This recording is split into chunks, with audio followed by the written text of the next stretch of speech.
So you've gone no contact with the dismissive avoidant and you are trying to understand what to do next. Well, in today's video, Coach Court's going to talk about the mindset you must have when you reconnect with a dismissive avoidant.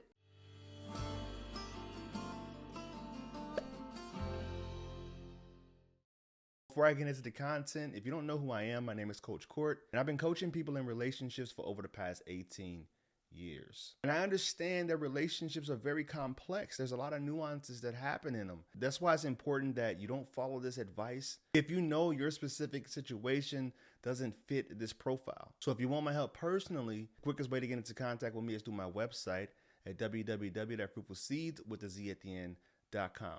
So you've done this hard thing. You went no contact, right? A lot of people don't want to do that because they're nervous that if the person is out of sight, they will be out of mind, right? And you didn't do this to punish them. You didn't do this to try to manipulate them back. I know a lot of coaches talk about, going no contact for that reason, but you actually did this to protect who you are. You wanted to protect your peace and maybe gain clarity, maybe, let's be honest, take a little bit of your power back. And you've done what a lot of people said. You've gone no contact for 2 to 3 months. But let me tell you something that a lot of people aren't talking about. And I talk about this a lot in my previous videos because I care for avoidance, right? I understand that they're human beings. They just don't express their emotions like you do.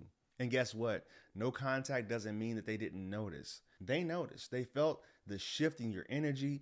They felt that you were able to regain this control over yourself and your nervous system. They just don't know what to do with it. So you're going to have to take the driver's seat in this case because they're not about to reach out to you first. And I've talked to a client recently that said just this. The person has responded to their text after 2 months and they don't seem as cold or detached like they did before. They're actually caring about what this person is saying. But I want you guys to understand that for avoidance, silence means comfort. It allows them to stay detached and avoid the emotional responsibility of reconnecting again. That's why they usually don't want to do it first. They feel like this is their safe zone, but they're actually really missing the connection that you guys had. The frustrating thing is they won't always take accountability. They don't always grow during that period of no contact. Sometimes they do it just to relieve their own discomfort. So here is 4 things that you need to remember after a period of no contact. First, if they come back, it doesn't mean that they've changed. Because let's be honest, avoidants don't typically go off and study attachment style videos. They don't dive deep into personal development like you and I may do. They just kind of numb themselves out, get caught up in their creature comforts, and it may not be something that's really important to them. So just because they're missing you and they're talking to you again and they want that companionship doesn't mean that they're ready to be back in a relationship, because guess what? Change takes time. Real change takes a lot of effort, something that you've been putting in, and you're ready to show up again in a more healthy way. That doesn't necessarily mean that they're ready to. The second thing that you need to keep in mind, that if they don't come back, that it's clarity for you. Avoidance actually avoid conflict, closure, and even accountability. So their silence in communication lets it speak for itself. Once again, they're just numbing out. They're not really trying to, work their path back to you the same way that you're doing. So when they're not putting in that effort, that is absolute closure for you. Closure that you know that you're going to be the one to have to do all of the heavy lifting when it comes to keeping this relationship healthy. Now, is that something that you really want to be in? The third thing to remember is you didn't go into no contact to be chased. You went into no contact so that you can heal. And that healing belongs to you. And I know a lot of people who don't just go into no contact to be healed. And that's why they end up very resentful when a person didn't do what they expected them to do, which is to run after them, to break no contact, to fight for the relationship.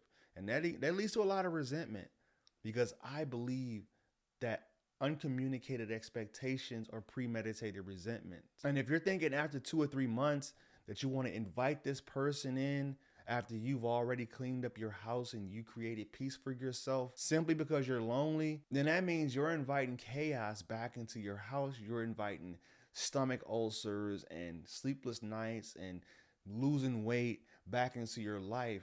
For what? That FOMO has tricked you into believing that this is your soulmate and someone that you can't live without. And I can tell you that is not the case. The fourth thing that you want to remember is closure isn't something that they give, it's something that you choose for yourself. So your journey of healing, it does not depend on their returning or their remorse for leaving you. Hate to be the bearer of bad news, but you're going to have to move on regardless of what they do next, because this healing is all about you. This journey is all about you.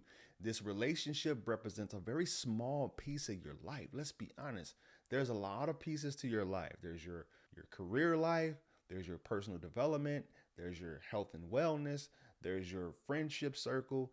There's your hobbies. There's a bunch of different pieces to your life. Your bills, your finances. There's a bunch of pieces to your life. And this relationship, it equals a very small portion of that. I say that you reclaim your peace, and if they return, you'll be rooted in your self-worth already, so you won't need them. You want them, but you won't need them.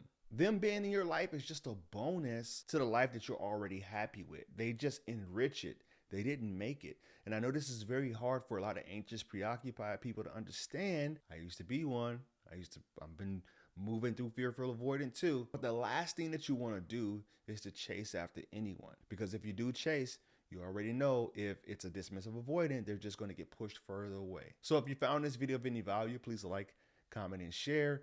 You can reach out to me in my other social media accounts. Instagram is I am Coach Court. Facebook is Coach Court. TikTok is I.am.CoachCourt.